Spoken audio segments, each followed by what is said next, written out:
So YCP పక్కా planning తో ముందుకెళ్తున్నట్టయితే కనిపిస్తుందండి. మరి వచ్చే ఈ 10 రోజులు ఎలా ఉండబోతుంది? ఇవాళ నిజంగానే జగన్మోహన్ రెడ్డి గారు ఒక్కటే మాట్లాడుతున్నారు. నేను మీకు మంచి చేశానంటే, ఈ ప్రభుత్వం వల్ల మీకు ప్రయోజనాలు జరిగినాయంటే నాకు ఓటేయండి అని అడుగుతున్నాడు. నేను ఇవాళ ఆంధ్రప్రదేశే కాదు, అసలు ఈ దేశంలో ఉన్న ప్రతి రాజకీయ పార్టీ కూడా, అధికారం వెలగబెట్టినటువంటి పార్టీ అడగాల్సింది ఒక్కటే. మేము ఇంతకుముందు మేనిఫెస్టో ఇచ్చాము, ఆ మేనిఫెస్టో పూర్తిగా మేము చేశాము, ఇదిగో ఇప్పుడు మళ్ళా వస్తున్నాము అని అడగాలి. ఇవాళ చంద్రబాబు నాయుడు గారు 2014లో ఒక మేనిఫెస్టో ఇచ్చారు.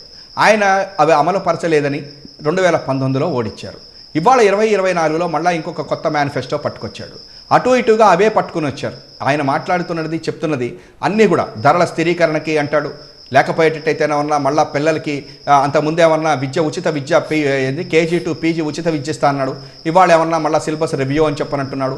ఈ రకంగా కంపారిజన్ చేస్తూ పోతున్నాడే తప్ప ఆయన కొత్తగా తెస్తుంది ఏమీ లేదు. ఆ రోజున అమలుపరచలేదు, ఈ రోజున అమలుపరుస్తాడు అని చెప్పి ప్రజలకి నమ్మకం లేదు. కాబట్టి ఇవాళ జగన్మోహన్ రెడ్డి గారు నిన్న సిద్ధం సభలు కానివ్వండి, సిద్ధం బస్సు యాత్ర కానివ్వండి, ఇవాళ ఒక్కొక్క చోట రోజుకు 3 నియోజకవర్గాల్లో తిరుగుతున్నటువంటి దాన్ని బట్టి ఆయన చెబుతున్నది ఒక్కటి, నేను మీకు మంచి చేశాను, ఇవాళ సంక్షేమము అభివృద్ధి రెండూ చేశాను, ఇవాళ నేను చేసినటువంటి ప్రతిదీ కూడా ప్రజల దగ్గరికి వెళ్ళింది, ఎక్కడా కూడా అవినీతి జరగలేదు. ఇంతకుముందు ఒక పథకం అమలు కావాలి అంటే, లేదా ఆ పథకం ప్రజల దగ్గరికి వెళ్ళాలి అని చెప్పనంటే ఆల్మోస్ట్ రూపాయికి 15 పైసలు మాత్రమే వెళ్ళేది అనేటువంటిది ఆ రోజున రాజీవ్ గాంధీ లాంటి వాళ్ళు కూడా చెప్పారు. కానీ ఈ రోజున డీబీటీ డైరెక్ట్ బెనిఫిషరీకి ట్రాన్స్ఫర్ చేస్తూ ఉన్నాను, 2.37 లక్షల కోట్ల రూపాయలని చేశాను అని చెప్పని ఆయన చెప్తా ముందుకు వెళ్తూ ఉన్నారు. అంతేకాదు ఇవాళ జరుగుతున్నటువంటి అభివృద్ధి సంక్షేమం రెండూ కూడా 2 కళ్ళలాగా వెళ్తున్నాయి తప్ప వేరే కాదు.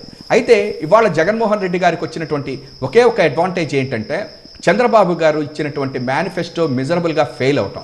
అసలు 14 సంవత్సరాలు ముఖ్యమంత్రి చేసినటువంటి వ్యక్తి ఇవాళ రోజున నేను 4,000 రూపాయలు పింఛన్ ఇస్తాను, దివ్యాంగులకి 6,000 ఇస్తాను, లేకపోతే బీసీలకి ఏమన్నా 50 ఏళ్ళు వస్తే 6,000 ఇస్తాను, లేకపోతే మైనారిటీలకి ఇట్లు ఇస్తాను అని చెప్పుకుంటున్నాడు అంటేనే బహుశా చంద్రబాబు గారు 14 సంవత్సరాల్లో ఆయన ముఖ్యమంత్రిగా మిజరబుల్గా ఫెయిల్ అయ్యాడు అని అర్థం. ఎందుకంటే ఆయన చేశాను, 2014లో నేను ముఖ్యమంత్రిగా ఉన్నాను, 1995 నుంచి 2004 వరకు ఉన్నాను, అప్పుడు నా పరిపాలన చూసి మీరు ఇప్పుడు నాకు ఓట్లేయండి అని అడుగుతాడేమో అని చెప్పంటే అది లేదు. కాబట్టి ఇవాళ డెఫినెట్గా గ్రాండ్ సక్సెస్ఫుల్గా జగన్మోహన్ రెడ్డి గారు ముందుకు వెళ్తూ ఉన్నారు. ముఖ్యంగా చంద్రబాబు నాయుడు గారు లేకపోతే పచ్చ మీడియా చేస్తున్నటువంటి రోజుకొక కొత్త ఇది అప్పులు అంటారు, రోడ్లు అంటారు. ఈ రోడ్ల గురించి కూడా నేను ఒక్క మాట చెప్తున్నాను మీ అందరికీ కూడాను. రోడ్లు అనేటువంటిది 2013 తర్వాతన ఆంధ్రప్రదేశ్లో చంద్రబాబు నాయుడు గారు దృష్టి పెట్టలేదు. ఎందుకంటే 2018లోనే ఆయన ఒక జీవో ఇష్యూ చేసి ఏపీఆర్డీసీ అనేటువంటి ద్వారా 3,000 కోట్ల రూపాయలు ఇక్కడ రోడ్లని మరమ్మతులు చేయాలి, పూర్తిగా దెబ్బతిన్నాయి, ఆల్మోస్ట్ 14,801 కిలోమీటర్లు దెబ్బతిన్నాయి అని చెప్పని అప్పు చేసి 3,000 కోట్లు తీసుకొచ్చి దాన్ని పసుపు కుంకుమ కింద ఇచ్చేయటం జరిగింది.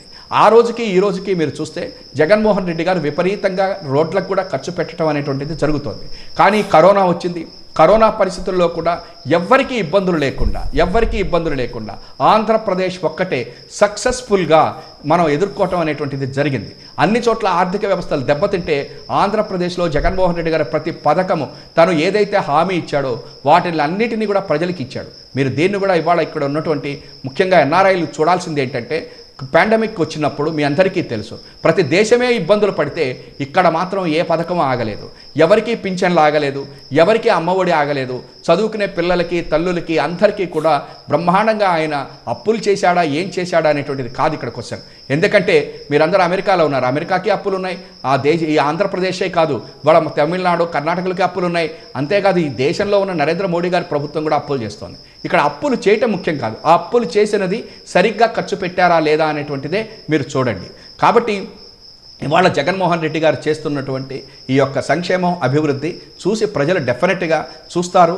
ఆయన యొక్క ఏదైతే అన్నారో మీ ప్రయోజనం జరిగితే అని, ప్రతి ఇంటికి ప్రయోజనం జరిగింది, ప్రతి ఒక్కళ్ళకి కూడా ఈ రాష్ట్రంలో ఉన్నటువంటి ప్రతి కుటుంబానికి కూడా ప్రయోజనం జరిగింది.